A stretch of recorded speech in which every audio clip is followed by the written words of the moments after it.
La démonstration de Bruce Lee. Chuck était là, témoin de tout. Il a dit que seul Bruce Lee lançait des coups. Le type là-haut, c'était toi, n'a jamais eu l'occasion de frapper Bruce. Dans le monde des arts martiaux, peu de noms sont aussi légendaires que celui de Bruce Lee. Et peu d'histoires sont aussi controversées que sa brève rencontre avec Vic Moore. Mais beaucoup de gens ont une idée fausse, ne connaissant Bruce Lee que par ses films. « Approche-moi et marque 3 ou 4 coups au torse », disait-il. Il s'avançait, essayait de marquer un point, je bloquais. Il revenait encore. Ce qui avait commencé comme une simple démonstration de vitesse en 1967 est devenu l'un des moments les plus controversés de l'histoire des arts martiaux. Au fil des années, les rumeurs, les interviews et les affirmations contradictoires ont obscurci la vérité. Que s'est-il vraiment passé ce jour-là? Et pourquoi cela importe-t-il encore? Rejoignez-nous pour découvrir l'histoire méconnue de Bruce Lee et Vic Moore, et pourquoi elle est pire que ce que nous pensions. L'ascension d'un dragon. Quand on prononce le nom de Bruce Lee aujourd'hui, à quoi pensez-vous d'abord? Des coups fulgurants, ce cri emblématique, les scènes de combat légendaires, ou peut-être ce regard intense et profond avant de passer à l'action. Pour la plupart d'entre nous, Bruce Lee est la définition même des arts martiaux. Mais vous êtes-vous déjà demandé comment tout a commencé pour lui? Qu'est-ce qui a transformé un petit garçon de Hong Kong en une icône mondiale qui a changé les arts martiaux à jamais? Bruce Lee est né à San Francisco le 27 novembre 1940, alors que ses parents étaient en visite aux États-Unis. Son père, Lee Hua-chuan, était un célèbre chanteur d'opéra cantonais, et sa mère, Grace Oh, venait d'une famille aux origines mixtes, probablement chinoise, allemande, néerlandaise, et peut-être même anglaise. Né sur le sol américain, Bruce a automatiquement obtenu la citoyenneté américaine, un détail qui deviendra crucial plus tard dans sa vie. Peu après sa naissance, la famille retourne à Hong Kong, ignorant les années difficiles qui les attendaient. Quelques mois plus tard, la Seconde Guerre mondiale frappe durement la région lorsque le Japon envahit Hong Kong en 1941. Imaginez être un bébé pendant une guerre, grandissant dans une ville occupée. C'est difficile à concevoir. Malgré ses premières années difficiles, Bruce se retrouve devant une caméra avant même de savoir parler. Grâce aux relations de son père, il apparaît dans des films dès son enfance et gagne le surnom de « Petit Dragon », car il est né l'année et même à l'heure du dragon selon le zodiaque chinois. À 18 ans, il avait joué dans plus de 20 films. Mais la célébrité n'apportait ni paix ni confort. Bruce menait aussi des combats hors des plateaux de tournage. À la maison, les choses n'étaient pas faciles. Son père luttait contre des addictions, et Bruce, toujours énergique et fougueux, commençait à se battre dans la rue. Un tournant survient lorsqu'il rejoint une école d'arts martiaux et commence à s'entraîner au Wing Chun sous la direction du légendaire Ip Man.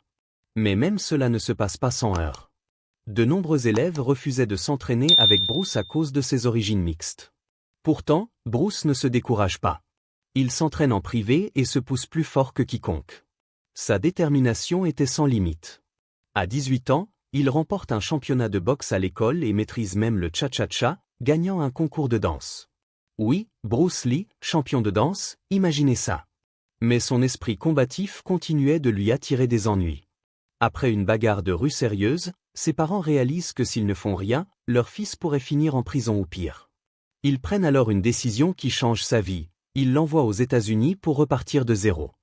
À seulement 18 ans, Bruce arrive à San Francisco, puis s'installe à Seattle, où il travaille comme serveur dans un restaurant tout en terminant le lycée.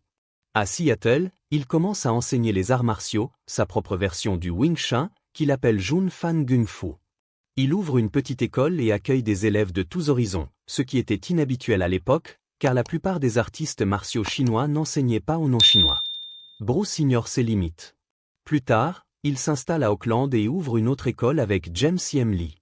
C'est là, lors d'une exposition d'arts martiaux en 1964, que son célèbre coup de poing à un pouce stupéfie le monde. Cet événement marque le début de sa connexion avec Hollywood et le propulse vers la célébrité mondiale que nous connaissons. Le style unique de Bruce Lee. Alors, pourquoi Bruce Lee est-il vraiment connu, au-delà de ses films et de ses mouvements fulgurants? Pour vraiment comprendre Bruce Lee, il faut regarder plus loin que ses combats, examiner sa philosophie, son entraînement, et la manière dont il a changé les arts martiaux à jamais. Car Bruce n'était pas seulement un combattant ou un acteur. C'était un penseur, un créateur, un rebelle. Et l'art martial qu'il a créé, le Jeet Kune Do, reflétait exactement cela. Bruce Lee ne croyait pas à l'idée de s'en tenir à un seul style. En fait, Il critiquait ouvertement les systèmes d'arts martiaux traditionnels pour leur rigidité et leur lenteur à évoluer. Il voulait un système rapide, réel et pratique pour un vrai combat, pas seulement quelque chose qui semblait impressionnant dans les films ou suivait des règles anciennes. C'est pourquoi il a créé le Jeet Kune Do, qui signifie « la voie du point interceptant ». Le Jeet Kune Do ne reposait pas sur des formes ou des katas. Il mettait l'accent sur l'efficacité, frapper vite, frapper en premier, et mettre fin à un combat rapidement. Bruce croyait en l'idée d'utiliser ce qui fonctionnait et de rejeter ce qui ne marchait pas. Il avait étudié le Wing Chun sous Ip Man et prenait ses principes de combat rapprochés très au sérieux. Mais il ne s'est pas arrêté là. Il s'est également entraîné à la boxe, au judo, au taekwondo, à l'escrime, à la lutte, à l'arni, et même aux techniques d'escrime occidentale. Son objectif était d'être prêt à affronter n'importe quel type d'adversaire. Lors de ses démonstrations, Bruce impressionnait les foules avec des techniques comme le coup de poing à 1 pouce et des pompes sur 2 doigts. Il pouvait lancer une frappe puissante à partir de presque aucune distance, envoyant un homme adulte en arrière avec seulement 1 pouce de mouvement. Ce n'était pas de simples tours de passe-passe. C'était le résultat d'années d'entraînement, d'expérimentation et de compréhension du corps humain. Et Bruce ne frappait pas seulement vite, il pensait vite. Il fut l'un des premiers artistes martiaux à étudier en profondeur le temps de réaction humain. Il développa ce qu'il appelait acupunch, un coup rapide et non télégraphié, si rapide que la plupart des gens ne pouvaient pas le bloquer à temps.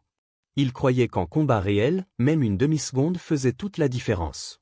Il était également fan du coup de pied oblique, qu'il appelait le stop kick. Ce mouvement défensif bas est devenu populaire des décennies plus tard en MMA. Il l'utilisait pour arrêter un adversaire avant même que son attaque ne commence. Ajoutez à cela des coups de pied latéraux, des coups de talon tournants, des balayages et un jeu de jambes inspiré de Muhammad Ali, et vous commencez à voir à quel point Bruce Lee était en avance sur son temps. Mais Bruce ne se limitait pas aux frappes. Il savait qu'un vrai combat pouvait se terminer au sol, alors il s'entraînait aussi au grappling. Il apprit des projections de judo, des clés de bras et des étranglements auprès d'experts comme Gene Lebel. Et bien qu'il n'aimait pas le grappling pour les films, ce n'était pas assez spectaculaire, il s'assurait de pouvoir l'utiliser dans la vraie vie. On peut même repérer des techniques de grappling dans ses scènes de combat, comme dans Enter the Dragon ou The Way of the Dragon. Bruce croyait aussi qu'être un grand combattant signifiait être en excellente condition physique. Il s'entraînait comme un athlète professionnel, combinant musculation, cardio, étirement, et même des exercices utilisés par les lutteurs indiens. Il étudiait soigneusement son alimentation, évitait la malbouffe et préparait même ses propres shakes protéinés. Il considérait son corps comme une machine et le traitait comme tel. Dans tout ce qu'il faisait, Bruce Lee brisait les règles. Il se moquait de l'origine d'une technique. Si elle fonctionnait, il l'utilisait. Il mélangeait science, philosophie et combat dans quelque chose que le monde n'avait jamais vu auparavant. Ses élèves venaient de tous horizons, acteurs d'Hollywood, athlètes de classe mondiale, champions d'arts martiaux. Il se moquait de la race, de la nationalité ou des origines. Il voulait simplement transmettre ce qu'il avait appris. Dan Inosanto, Chuck Norris, Karim Abdul-Jabbar, pour ne citer qu'eux, ont été inspirés et entraînés par lui. Ainsi, Bruce Lee est devenu plus qu'un homme. Il est devenu un mouvement. Mais avec tout ce pouvoir, cette célébrité et cette innovation, vous devez vous demander, quel est le lien avec Vic Moore? L'histoire de Vic Moore. Parlons d'abord de Victor Moore, un homme avec une longue et complexe histoire dans le monde des arts martiaux. Né le 23 août 1943, Vic Moore est l'un des premiers artistes martiaux afro-américains à atteindre une renommée nationale aux États-Unis. Il détient une ceinture noire de 10e degré en karaté et a étudié sous certains des instructeurs les plus influents de son époque, notamment Robert Tria, considéré comme le père du karaté américain, et Mongi, maître de bando et de kickboxing. Dans les années 1960 et 1970, Moore était un compétiteur redoutable et un véritable pionnier. Il ne se battait pas seulement pour gagner des trophées, il brisait des barrières. En 1965, il devient l'un des premiers Afro-Américains à remporter un grand championnat de karaté, les USA Grand National. C'était un moment important à une époque où les arts martiaux, comme beaucoup d'aspects de la société, étaient encore fermés aux personnes de couleur. Le parcours de Moore dans les arts martiaux ne s'arrête pas là. Au fil des années, il étudie une grande variété de styles, Shuri-ryu, Kampo, Goju-ryu, Kito-ryu, Bando, et même la boxe thaïlandaise. Il fut l'élève de plusieurs maîtres et bâtit une carrière basée sur la connaissance et les compétences brutes. Il voyagea à travers les États-Unis, ouvrit des écoles de karaté, forma des élèves, donna des séminaires et marqua sa présence dans tous les grands tournois du pays. Son palmarès en compétition est impressionnant. Il a combattu et vaincu certains des plus grands noms des arts martiaux. En 1966, il bat le champion hawaïen à Richmond, en Virginie.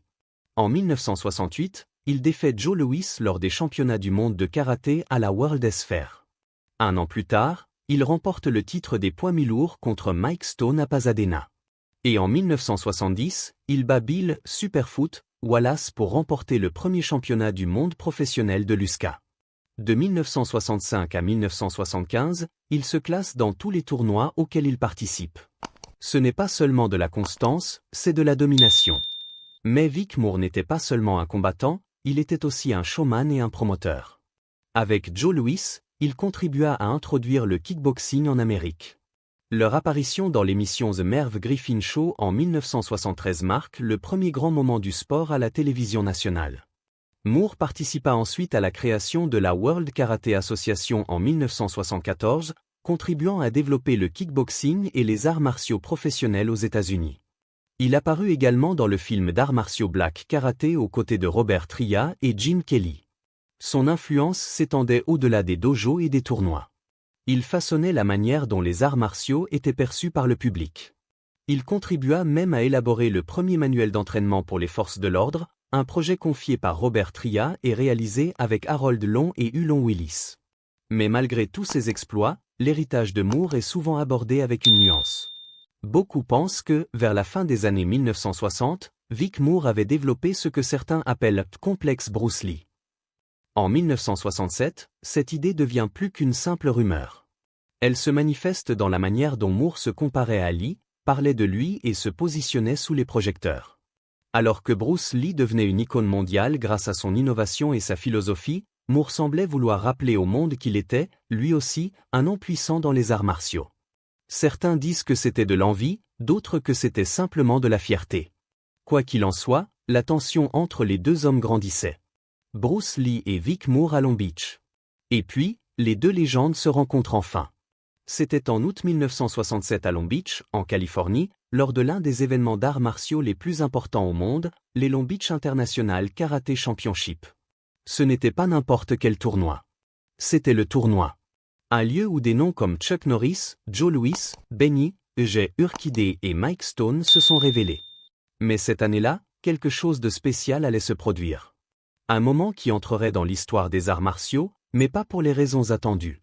L'homme derrière l'événement n'était autre qu'Ed Parker, souvent considéré comme le père du Kenpo karaté américain. Parker ne se contentait pas d'organiser un simple concours d'arts martiaux. Il construisait un pont entre les arts martiaux traditionnels et une nouvelle génération de combattants. Son tournoi, qui avait débuté en 1964, réunissait des artistes martiaux du monde entier, champions, élèves, enseignants et légendes en devenir. En 1964, Parker avait présenté Bruce Lee à la communauté des arts martiaux américains avec une démonstration époustouflante. 3 ans plus tard, Bruce était de retour, plus affûté, plus confiant et beaucoup plus célèbre. Entre sa réputation grandissante à Hollywood et l'évolution de sa philosophie martiale, Lee était désormais une force incontournable. Pas seulement un performeur, mais un penseur, un révolutionnaire. La démonstration de 1967 n'était pas une question de médaille. Ce n'était pas un combat de tournoi. C'était une vitrine, une démonstration de vitesse, de compétence et de contrôle. Bruce Lee avait été invité une fois de plus pour montrer au monde les principes du Jeet Kune Do, son nouveau style de combat qui rompait avec les règles traditionnelles. Son objectif était de prouver que le mouvement, la vitesse et l'efficacité pouvaient surpasser les formes rigides. Et il le fit avec une précision qui laissa le public stupéfait. La foule observa en silence et avec admiration alors que Bruce exécutait des exercices de Shisao les yeux bandés, réagissant parfaitement aux mouvements de son adversaire sans utiliser la vue. Il enchaîna avec plusieurs coups de poing à 1 pouce, des explosions de puissance à partir de seulement quelques centimètres, envoyant des volontaires tituber en arrière, ressentant clairement l'impact. Mais le véritable moment fort de la journée était encore à venir. Pour la partie suivante de la démonstration, Bruce affronta l'un des plus grands noms du karaté de l'époque, Victor Moore. Respecté en tant que combattant et champion, Vic Moore s'était forgé une réputation avec des victoires contre des adversaires de haut niveau. Il n'était pas un simple invité. C'était un artiste martial sérieux avec une longue liste de titres à son actif. Bruce Lee lui demanda de participer à un exercice de vitesse. L'idée était simple, Bruce se tiendrait devant Vic et lancerait des coups rapides vers son visage. La tâche de Moore était de les bloquer s'il le pouvait. Bruce annonçait quand il allait frapper. Ce n'était pas une question de puissance ou de combat. C'était une question de temps de réaction, de concentration et de vitesse. D'après ce que la plupart des gens ont vu, les coups de Bruce étaient trop rapides pour être arrêtés. Les images vidéo de l'événement le montrent bougeant comme l'éclair, sa main se dirigeant vers le visage de Vic encore et encore. Moore essaie de bloquer, mais il est clair que Bruce touche la cible ou s'en approche si près qu'il n'y a presque aucune différence. La démonstration n'était pas censée embarrasser qui que ce soit.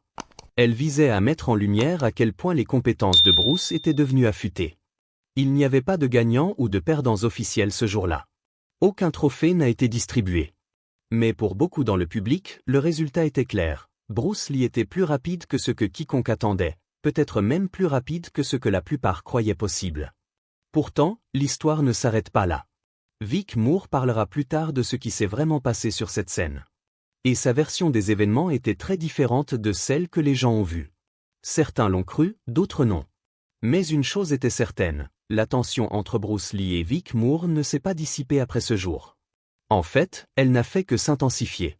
Bruce Lee contre Vic Moore, l'histoire méconnue. Voici donc l'histoire méconnue de Bruce Lee et Vic Moore, et elle est pire que ce que nous pensions, car Vic a décidé de créer sa propre version des faits dans sa tête. Ce qui s'est vraiment passé lors des championnats internationaux de karaté de Long Beach en 1967 a été vu par de nombreuses personnes, et une partie a même été filmée.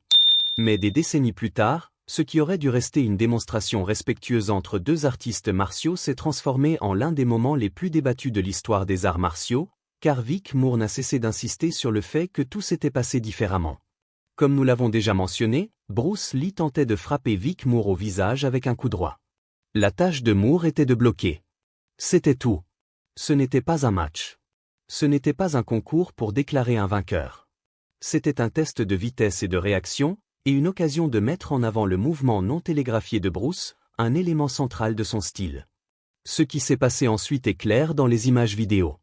Lee reculait, demandait à Moore s'il était prêt, puis glissait en avant et lançait son coup. Rapide, précis, contrôlé. Il arrêtait sa main juste avant le visage de Moore. Il le fit plusieurs fois, 8 exactement. À chaque fois, Lee bougeait avec une vitesse chirurgicale, et à chaque fois, Moore échouait à bloquer le coup. C'était rapide, presque trop rapide pour l'œil, et le public réagit avec choc et applaudissements. La technique de Bruce avait tenu sa promesse. Mais ensuite vint la controverse. Des années plus tard, Vic Moore commença à partager une version très différente des événements, une version qui ne correspondait ni à ce que les témoins se souvenaient ni à ce que les images montraient. Dans plusieurs interviews, Moore affirma qu'il avait bloqué les coups de Bruce, pas seulement un ou deux, mais tous. Il alla encore plus loin, déclarant qu'après les tentatives échouées de Bruce pour le toucher, il avait retourné la situation et frappé Bruce 2 fois au torse. Selon Moore, Bruce ne l'avait pas vu venir. Et il ne s'arrêta pas là. Moore prétendit que Bruce Lee lui-même lui avait dit qu'il était l'Américain le plus rapide qu'il ait jamais vu, que Bruce avait reconnu ses compétences et les admirait. Il affirma que son karaté Shuri-ryu traditionnel et les techniques des champions noirs nationaux étaient supérieurs au Jeet Kune Do de Bruce Lee. Il dépeignit un Bruce Lee humble, légèrement embarrassé, qui venait d'être surpassé. Pour beaucoup, cela allait au-delà d'un combattant fier se remémorant d'anciennes gloires. C'était une réécriture de l'histoire. Le grand maître Chuck Sullivan, qui avait assisté à l'événement de ses propres yeux, contredit fermement les affirmations de Moore. Dans une interview vidéo désormais célèbre, Sullivan déclara clairement que Vic Moore n'avait pas bloqué les coups de Bruce et qu'il n'y avait jamais eu un moment où Moore avait touché Bruce. Lors de cette interview, l'hôte de la chaîne YouTube Viking, Samurai, appela Moore en direct pour le confronter au témoignage de Sullivan. Moore ne recula pas. Il répéta sa version avec assurance et ajouta même plus de drame, affirmant que Bruce Lee avait pleuré après, car il n'avait pas pu arrêter les coups de Moore. Une affirmation que personne d'autre présent ne soutient et que beaucoup considèrent comme passant de la fierté à la fiction. Pourquoi Moore dirait-il cela? Peut-être le croyait-il vraiment. Peut-être qu'avec le temps, le souvenir s'est transformé en quelque chose de plus flatteur. Ou peut-être, comme certains fans d'arts martiaux le suggèrent, Vic Moore avait développé ce qu'ils appellent « complexe Bruce Lee », une profonde frustration face à la célébrité durable de Bruce et sa place en tant que visage des arts martiaux à travers le monde. Après tout, Moore était un vrai combattant de tournoi avec un palmarès prouvé sur le ring. Bruce, en revanche, n'avait jamais combattu dans le circuit des tournois aux États-Unis. Il était devenu une star grâce au film et à sa philosophie. Cette différence entre une célébrité gagnée sous les projecteurs et dans le dojo a peut-être laissé Moore se sentir négligé. Mais une chose est claire, la vidéo de 1967 ne ment pas. Elle montre Bruce Lee bougeant avec une vitesse et une grâce difficiles à égaler. Elle montre Vic Moore incapable de bloquer les coups. Et elle montre le public réagissant à quelque chose qu'il savait être spécial. Ce moment aurait pu être considéré comme une rencontre respectueuse entre deux artistes martiaux talentueux. Au lieu de cela, il est devenu un symbole de controverse, de fierté et de désaccord. Le silence qui a suivi Bruce Lee. Nous ne saurons probablement jamais pourquoi Vic continue d'affirmer dans des interviews qu'il était meilleur que Bruce Lee et tente de se démarquer, même des décennies après cette brève démonstration en 1967. Certains pensent que la mort soudaine de Bruce a laissé la place à d'autres pour créer leurs propres histoires, sans contestation ni correction. Avec Bruce qui n'était plus là pour parler pour lui-même, le récit était grand ouvert. Et avec le temps, les mythes grandissent, les souvenirs se transforment, et la fierté prend parfois le pas sur les faits. Mais n'oublions pas comment Bruce Lee nous a quittés. Le 20 juillet 1973, Bruce Lee était à Hong Kong, préparant un autre film avec l'acteur George Lazenby. Plus tôt ce jour-là, il avait travaillé avec le producteur Raymond Shaw sur le scénario de The Game of Death. Plus tard, il rendit visite à l'actrice Betty Ting, où il fit une sieste dont il ne se réveilla jamais. Il n'avait que 32 ans. Les médecins parlèrent d'un édème cérébral, un gonflement du cerveau. Cela s'était déjà produit quelques mois plus tôt, mais cette fois, ils n'ont pas pu le sauver. Il fut déclaré mort à son arrivée à l'hôpital Queen Elizabeth. Le monde fut stupéfait. Bruce fut enterré à Seattle aux côtés de son fils Brandon. Ses funérailles furent suivies par des stars d'Hollywood et des amis proches des arts martiaux comme Steve McKean, James Coburn et Dan Inosanto. Après sa mort, des projets inachevés comme The Game of Death furent reconstitués avec des doublures, des images d'archives et de nouveaux acteurs. Ce n'était pas pareil, mais les gens regardaient encore pour un dernier aperçu de l'homme qu'ils admiraient. Sa légende ne fit que croître après son décès. Des films, des livres, des documentaires, et même une série télévisée créée par sa fille perpétuèrent son esprit. Mais avec Bruce parti, personne ne pouvait vraiment défendre son héritage en personne. Peut-être est-ce pourquoi l'histoire de Vic Moore a survécu si longtemps. Parce que l'homme qui aurait pu répondre n'était plus là. Avez-vous vu les images de la démonstration de vitesse de Bruce Lee avec Vic Moore en 1967? Qu'avez-vous remarqué? Dites-le nous dans les commentaires et abonnez-vous à notre chaîne pour plus d'histoires.